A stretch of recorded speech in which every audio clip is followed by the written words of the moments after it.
Hello students, in the last session we learned about Whittaker's 5 kingdom classification.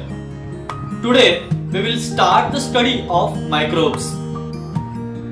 मागच्या session मध्ये आपण Whittakerचं 5 kingdom classification पाहिलं. आज आपण मायक्रोब्स म्हणजे सूक्ष्मजीवांचं वर्गीकरण या बाबतीत हे सेशन घेणार आहोत. ह्या पृथ्वीवर खूप मोठ्या प्रमाणात आणि सर्वत्र सूक्ष्मजीव आहेत. क्लासिफिकेशन ऑफ मायक्रोब्स मध्ये आपण 5 मुद्दे आज पाहणार आहोत. Number 1 bacteria. नंबर 2 प्रोटोझोआ ज्याची साईज आहे 200 मायक्रोमीटर्स पर्यंत. Number 3 फंगाय, size approximately 10 to 100 micrometers. Number 4 algae, size 10 to 100 micrometers approximately. आणि लास्ट शेवटचा मुद्दा आपण पाहणार आहे व्हायरसेस. व्हायरसच्या बाबतीत टीव्ही वरती आज तुम्ही अनेक चित्र बघताय. खूप मोठ्या प्रकारचे व्हायरस टीव्ही वरती तुम्ही त्या चित्रांमध्ये बघताय. पण हे दाखवलेलं चित्र हे फक्त मॉडेल आहे. मीन्स व्हायरस खरंच इतका मोठा नाही. व्हायरसची साईज अतिशय सूक्ष्म आहे. व्हायरस हा मायक्रोमीटर मध्ये नाही तर नॅनोमीटर मध्ये मोजला जातो. व्हायरस बद्दल आपण आज जी माहिती पाहणार आहोत. Virus approximately in size 10 to 100 नॅनोमीटर्स. बाकीचे चारही मुद्दे आपण 10 to 100 मायक्रोमीटर्सचे बघितले आणि त्याहूनही छोटं माप nanometer. Viruses are approximately 10 to 100 nanometers. Generally viruses are not considered as living organism और they said to be organisms at the edge of living and non living. आणि ह्या सर्व व्हायरसेसची स्टडी किंवा मायक्रो ऑर्गॅनिझम्सची स्टडी करण्यासाठी आपल्याला आवश्यकता असते, यांना पाहण्यासाठी आवश्यकता असते ती मायक्रोस्कोपची. फक्त डोळ्यांनी आपण सूक्ष्मजीव पाहू शकत नाही. चला सुरुवात करूया आजच्या सेशनला. Session 2.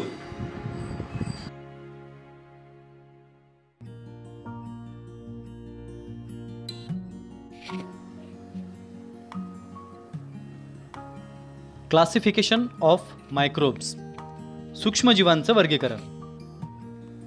Among the living organisms, micro organisms are largest in number.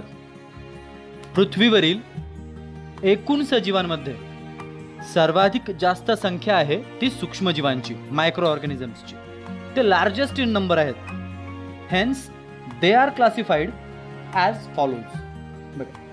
Among all living organisms, microorganisms are largest in number. Hence, they are classified as follows.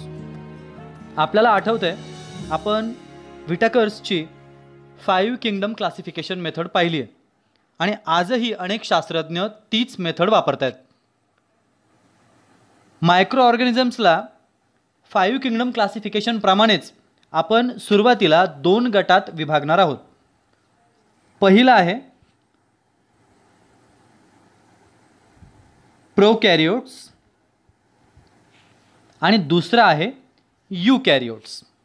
आता मायक्रो ऑर्गॅनिझम्स, सूक्ष्मजीव यांचं वर्गीकरण करताना एक गोष्ट लक्षात ठेवा. सगळे बॅक्टेरिया, सगळ्या प्रकारचे ऑल बॅक्टेरियाज, सगळे बॅक्टेरिया हे प्रोकॅरियोट्समध्ये येतात. याचा अर्थ मायक्रो ऑर्गॅनिझम्सचे 2 पार्ट जर झाले तर प्रोकॅरियोट्समध्ये काय असतील? राईट, फक्त बॅक्टेरिया. आणि यूकॅरियोट्स, यूकॅरियोट्सचे पुन्हा 3 प्रकार पडतील. एक असेल प्रोटिस्टा, फंगाय आणि अल्गी. आता ह्या सर्वांच्या बाबतीत आपण माहिती घेणार आहोत. आज आपण जसं व्हिडिओच्या सुरुवातीलाच सांगितलं की आपण 5 पॉईंट्सवर लक्ष देणार आहे. बॅक्टेरियापासून व्हायरसेसपर्यंत. सगळ्यात महत्त्वाची एक गोष्ट लक्षात ठेवा, यांचे आकार. रेफरन्स आहे साईज मायक्रोब्सची. मी व्हिडिओच्या सुरुवातीलाच काही बॅक्टेरियाज, प्रोटोझोआ यांच्या साईजेस मायक्रोमीटरमध्ये सांगितल्या आणि व्हायरसची साईज ही नॅनोमीटरमध्ये सांगितली. तर मायक्रोमीटर याला असं डिनोट केलं जातं आणि नॅनोमीटरला असं डिनोट केलं जातं. ओके. 1 मीटर म्हणजेच 10⁻⁶ मायक्रोमीटर.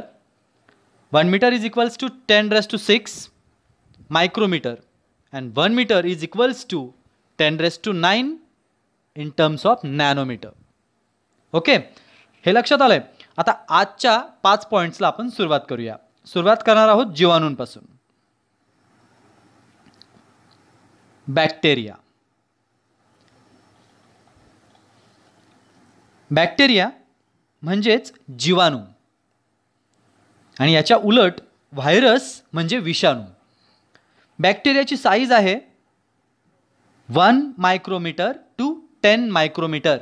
आता ही अतिशय सूक्ष्म साईज आहे, हे एक लक्षात ठेवा. कुठल्याही प्रकारचा सूक्ष्मजीव पाहण्यासाठी आपल्याला आवश्यकता आहे ती मायक्रोस्कोपची. मायक्रोस्कोपचे वेगळे वेगळे प्रकार आहेत. आपल्याला आवश्यकता आहे ती मायक्रोस्कोपची. उघड्या डोळ्यांनी आपण मायक्रो ऑर्गॅनिझम्स पाहू शकत नाही. बॅक्टेरियाचा अभ्यास करताना कोणत्या गोष्टी जास्त करून लक्षात ठेवायला हव्यात? 4 पॉईंट्स आहेत फक्त याचे, तुम्ही माझ्यासोबत लगेच शिकून घ्यायचे. आता number 1, unicellular independent पॅरासाइटिक organisms. Sometimes many bacteria together form colonies. जसं आपण कॉलनीजमध्ये राहतो तसं बॅक्टेरियासुद्धा एकत्र येऊन वसाहत निर्माण करतात. आणि सगळ्यात महत्त्वाचं म्हणजे ते एक पेशीय, एक स्वतंत्र पेशी असणारे आणि पॅरासाइटिक ऑर्गॅनिझम्स आहेत. ओके, नंबर 1 पहिला पॉईंट क्लिअर झाला. बॅक्टेरिया नंबर 1 युनिसेल्युलर इंडिपेंडंट और पॅरासाइटिक organisms. Sometimes many bacteria together form colonies. Second point, bacterial cell is prokaryotic with cell wall. Prokaryotic या शब्दाकडे लक्ष द्या. आदिकेंद्रकी. जीवाणू हे सगळे आदिकेंद्रकी. मी सुरुवातीलाच म्हटलं की जेव्हा अमिबा, पॅरामेशियम जे free living in dirty water, गढूळ पाण्यात आढळतात त्यांचं अस्तित्व. एंटामिबा हिस्टोलिटिका जे कॉजेस अमिबायसिस, अमांश ज्याला मराठीत म्हणतात, ते होण्यास हे कारणीभूत ठरतात. हे आतल्या लहान आतड्यांना चिकटतात आणि दूषित पाणी पिल्याने ज्याच्यात अमिबा असतात तेव्हा आपल्याला लूज मोशन होऊ शकते. परंतु एंटामिबा हिस्टोलिटिका जेव्हा आपल्या शरीरात आपल्या लहान आतड्यांमध्ये प्रवेश करतो तेव्हा लूज मोशन होताना आपल्याला त्यामध्ये त्यासोबत रक्तस्राव, ब्लिडिंग झाल्याचा अनुभवसुद्धा येतो. त्याला कारणीभूत असतो एंटामिबा हिस्टोलिटिका. आणि त्यानंतर आहे प्लाझ्मोडियम वायवॅक्स. हा आहे कारण ठरणारा मलेरियाला, हिवतापाला. प्लाझ्मोडियम वायवॉक्स नावाचा प्रोटोझोआ. आणि आणखी एक उदाहरण आहे जो ऑटोट्रॉफिक आहे. Yes right, euglena. या सगळ्यांचे पिक्चर्स आपण पाहूया. पॅरामेशियम, त्याच्या बाउंड्रीज काट्यांसारख्या, स्पाइक्स असल्यासारख्या दिसत आहेत आपल्याला. एंटामिबा हिस्टोलिटिका ज्याचं सूक्ष्मदर्शकाखालचं झूम इमेज या ठिकाणी आपल्याला त्यांनी दाखवली आहे. प्लाझ्मोडियम वेगवेगळ्या आकारांचे, आतमध्ये त्यांच्या वेगवेगळ्या पेशींच्या रचना आपल्याला दिसत आहेत सगळ्यांच्या. अशा प्रकारे ह्या सर्व सूक्ष्मजीवांचा अभ्यास आपण आता करतोय. आता नंबर 4 चौथ्या पॉईंटकडे आपण वळणार आहे. जो आहे सॉरी थर्ड पॉईंट रिमेनिंग, तिसरा पॉईंट राहिला आहे आपला. थर्ड पॉईंट इज फंगाय, कवके, ज्यांचा आकार आहे 10 micrometers to 100 micrometers, right, 10 micrometers to 100 micrometers. These are found on decaying organic matter and dead bodies of plant and animals. कुठे सापडतात बरं हे? डिकेइंग ऑर्गॅनिक मॅटर, कार्बनी पदार्थ, decaying and dead bodies of plants, वनस्पतींचे जे अवशेष आहेत, किंवा ॲनिमल्स, प्राण्यांचे जे अवशेष आहेत त्यांच्या त्या मृत शरीरांवरती, कुजणाऱ्या शरीरांवरती फंगाय आपल्याला आढळून येतात. Point number 2, these are eukaryotic organisms, some are unicellular and others are visible with naked eyes. हे यूकॅरियोटिक आहेत, अगेन काही वेगळं सांगण्याची गरज नाही आहे. Some are unicellular and others are visible with naked eyes. काही एकपेशीय आहेत त्यातले, आणि काही हे डोळ्यांनी दिसणाऱ्या सुद्धा यांच्यात प्रजाती आहेत. काही टाईप्सचे फंगाय हे डोळ्यांनी आपल्याला दिसतात आणि ॲक्च्युली आपण ते पाहतोही बऱ्याच ठिकाणी. Number 3, saprophytic absorb their food from decaying organic matter. मृतोपजीवी असणारे हे कवक, फंगाय, कार्बनी पदार्थांपासून अन्न शोषण करतात. And number 4, they reproduce sexually and asexually by cell division or by budding. दोनही प्रकारच्या प्रजननाच्या पद्धती या कवकांमध्ये, फंगायमध्ये पाहायला आढळून येतात. Reproduction by means of sexually or and asexually, लैंगिक किंवा अलैंगिक या दोनही पद्धतीने, म्हणजे बाय डिव्हिजन किंवा मुकुलायन, अशा वेगवेगळ्या पद्धतीनं बडिंग त्यांचं रिप्रोडक्शन होऊ शकतं. ज्याची एक्झाम्पल सांगता येतील. बेकर्स यीस्ट आपण जनरली वापरतो केक, काहीही स्वयंपाक बनवण्यासाठी. कॅन्डिडा मशरूम्स, मशरूम मीन्स अळंबी. तर हे आहे fungi. Okay, so easy to remember. Fungi 4 points आहेत. They found on decaying organic matter. These are eukaryotic organisms. Some are unicellular and others are visible with naked eyes. Saprophytic आहेत, त्यांचं food absorb करतात decaying organic मॅटर्समधून. And reproduction आहे sexually asexually. Asexually असेल by cell division or budding, कोणत्याही स्वरूपात. Bakers yeast, candida mushroom. चला जाऊया पुढच्या पॉईंटकडे. अल्गी. अल्गीची साईज सांगा मला. 10 micrometers to right 100 micrometers. Number 1, they are aquatic. या सगळ्या अल्गी ज्या आहेत या सगळ्या ॲक्वॅटिक आहेत. शैवाल या सगळ्या पाण्यात वाढतात, वाढीसाठी पाण्याची आवश्यकता असते. नंबर 2, यूकॅरियोटिक असणारच, कारण प्रोकॅरियोटिक फक्त बॅक्टेरिया आहेत, बरोबर.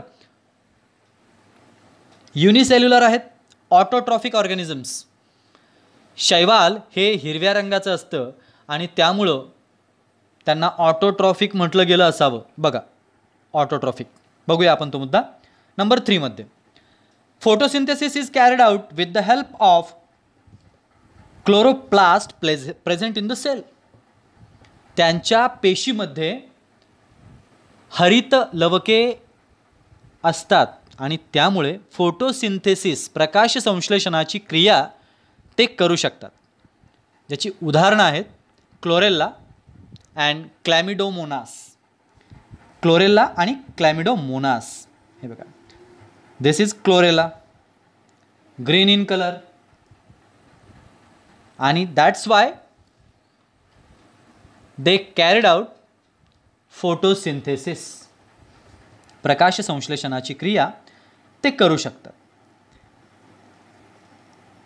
Very few species of algae are unicellular. अल्गीच्या खूप कमी पेशी अशा आहेत ज्या युनिसेल्युलर आहेत. बहुतांशी त्या बहुपेशी आहे, मल्टीसेल्युलर आहेत. Most of them are multicellular and visible with naked eyes. त्यातल्या कित्येक ह्या बहुपेशीय मल्टीसेल्युलर असून त्या डोळ्यांनी सुद्धा पाहता येतात. आणि शेवटचा पॉईंट आहे व्हायरसेस, 5वा. सध्या एकच व्हायरस खूप गाजतोय, काय नाव त्याचं? कोरोना. Yes, corona virus. व्हायरसच्या बाबतीत या व्हिडिओच्या सुरुवातीलाच मी सांगितलं, जनरली बघा थोडंसं लक्ष इथे द्या, सायझेसच्या बाबतीत पण हे डिफरंट आहे. सगळे मायक्रोमीटरमध्ये पाहिले आपण. Viruses approximately 10 nanometre to 100 nanometre. Nano अतिशय सूक्ष्म संकल्पना, नॅनोमीटर. होतंय काय, generally viruses are considered as living organisms. Sorry, not considered as. Generally viruses are not considered as living organisms. म्हणजे सामान्यपणे व्हायरसेसला जिवंत मानलंच जात नाही की ते जिवंत आहेत म्हणून. आपण ह्या सगळ्या सूक्ष्मजीवांचा अभ्यास करतोय त्या जिवंत, पण व्हायरस ही एक अशी गोष्ट आहे की तिला सजीव मानलं जात नाही. किंवा असंही म्हणूया आपण,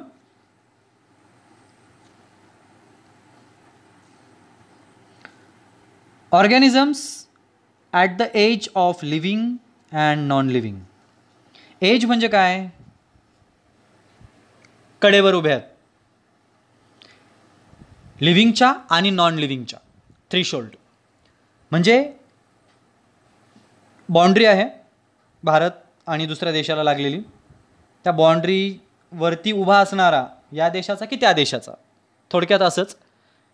लिव्हिंग ऑर नॉन लिव्हिंग ह्या दोन्हींच्या मध्यभागी उभा असलेला म्हणजे virus. Organisms at the edge of living and non living, they are studied under microbiology. यांचा स्वतंत्रपणे अभ्यास करण्यासाठी एक शाखा आहे जिचं नाव आहे मायक्रोबायोलॉजी. सूक्ष्मजीवांचा अभ्यास करण्यासाठी हे विशेष एक स्ट्रीम आहे सायन्सची. व्हायरसेसचे पॉईंट्स पाहूयात आपण. Number 1, viruses are extremely minute, that is they are 10 to 100 times smaller than bacteria. बॅक्टेरियाच्या 10 ते 100 पट हे लहान असतात. त्यामुळं can be seen only with electron microscope. त्यामुळे ते फक्त आणि फक्त इलेक्ट्रॉन मायक्रोस्कोपनेच दिसू शकतील, म्हणजे इलेक्ट्रॉनिक सूक्ष्मदर्शक. साध्या सूक्ष्मदर्शकाने व्हायरसेस आपल्याला पाहता येणार नाही, कारण त्यांची साईज ही खूप छोटी असते. Number 2, they are found in the form of independent particles. ते स्वतंत्र कणांच्या स्वरूपात आढळतात, इंडिपेंडंट पार्टिकल्स आहेत ते. Virus is a long molecule of DNA, deoxyribonucleic acid. Acid आम्ल, DNAचा long form. Or RNA, ribonucleic acid. Covered by a protein coat. यांच्यावरती असतं प्रोटीन, प्रथिनांचं एक आवरण. एक लांबलचक मॉलिक्यूल असतो हा, लॉंग मॉलिक्यूल, लांबलचक रेणू. मॉलिक्यूल मीन्स रेणू, जो कशापासून बनलेला असतो? DNA and RNA, deoxynucleic acid and ribonucleic acid. DNA and RNA यांच्या कॉम्बिनेशनपासून बनलेला आहे आणि त्याला कोटिंग आहे, आवरण. कशाचं? प्रोटीनचं. त्यामुळं आता सध्या आपण वारंवार ऐकतोय हात धुवा साबणाने. त्याने काय होतं? त्याच्या वरचा कोट निघून जातो, आवरण फाटतं आणि त्यामुळे तो डिस्ट्रॉय होऊन जातो. Number 3, viruses survive only in living plant or animal cells and produce their own proteins with the help of host cell and create their numerous replica. Then they destroy the host cell and become free. These free viruses again infect new cells. हेच तर होतं वनस्पतींच्या किंवा प्राण्यांच्या जिवंत पेशींमध्ये, सेल्समध्ये हे प्रवेश करतात आणि तेव्हाच ते जिवंत राहू शकतात, तिथंच राहू शकतात ते. त्यामुळं एकदा की ते पेशींमध्ये गेले आणि मग पेशींच्या मदतीने ते काय करतात? Produce their on protein.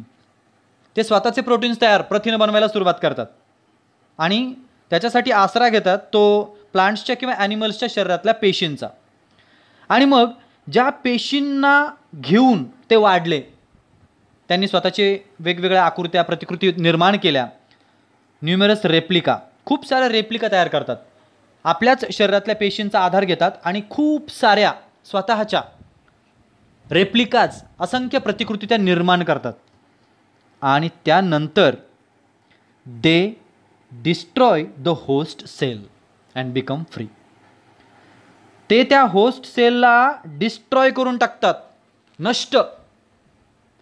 नष्ट केल्यानंतर ते मुक्त होतात, फ्री होतात आणि परत स्वतःला सामावून घेण्यासाठी दुसऱ्या पेशींना ते संसर्ग करतात, इन्फेक्ट करतात. म्हणजे परत दुसऱ्या पेशींमध्ये घुसतात, त्याही पेशी नष्ट करतात. म्हणजे हळूहळू इन शॉर्ट काय लक्षात येतं आहे तुमच्या, आपल्या शरीरातल्या पेशींचा वापर करून वाढतात आणि आपल्याच शरीरातल्या पेशी नष्ट करत चालतात हळूहळू. म्हणून व्हायरसेस खूप डेंजर आहेत. Viruses cause many diseases to plants and animals. व्हायरसेसमुळे वनस्पतींना सुद्धा खूप प्रकारचे आजार होतात आणि प्राण्यांना सुद्धा वेगवेगळ्या प्रकारचे रोग होतात. बघा, टोमॅटो विल्ट व्हायरस, टोमॅटोंवरती पसरणारा हा विषाणू आहे विल्ट नावाचा, जो खूप साऱ्या प्रमाणात त्या वनस्पतींना नुकसान करतो. माझ्याकडे एक चार्ट आहे, चार्टकडे लक्ष द्या. माणसांना रोगांनी बाधित करणारे व्हायरस कोणकोणते? ह्युमन पोलिओ व्हायरस, ज्याच्यापासून आपण वाचण्यासाठी आता पोलिओचं लसीकरण करतोच. Influenza virus, HIV means AIDS virus, आणि आता नव्याने आपल्या समोर आलेला वारंवार आपण ज्याचं नाव ऐकतोय कोरोना व्हायरस. कॅटल, जनावरांसाठी, गुरांसाठी जो त्रासदायक आहे, ज्यांच्यात त्याने रोग तयार होतात, असा व्हायरस आहे पिकोर्ना व्हायरस. वनस्पती प्लांट्सवरती आपण वरतीच पाहिला आता टोमॅटो विल्ट व्हायरस, आणि तंबाखूच्या पिकांवरती पडणारा मोझॅइक व्हायरस. बॅक्टेरियांवर सुद्धा काही व्हायरसेस अटॅक करतात. बॅक्टेरियोफाज या प्रकारचे विषाणू हे जीवाणूंवर हल्ला करतात आणि त्यांना नष्ट करून टाकतात. सो आज आपण 5 पॉईंट्स पाहिले. नंबर 1 बॅक्टेरिया पाहिला, राईट. नंबर 2 प्रोटोझोआ पाहिला. नंबर 3 फंगाय पाहिलं. नंबर 4 अल्गी आणि नंबर 5 व्हायरसेस. म्हणजे हे सगळं पाहिलं आपण या चार्टच्या under. Classification of microbes, micro ऑर्गॅनिझम्सचं क्लासिफिकेशन आणि त्यांची सर्व वैशिष्ट्य आज आपण अभ्यासले आहे.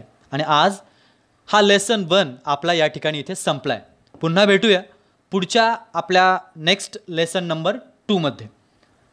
तोपर्यंत स्वाध्याय संपूर्ण सोडवा आणि अडचण आल्यास पुन्हा हा व्हिडिओ पहा.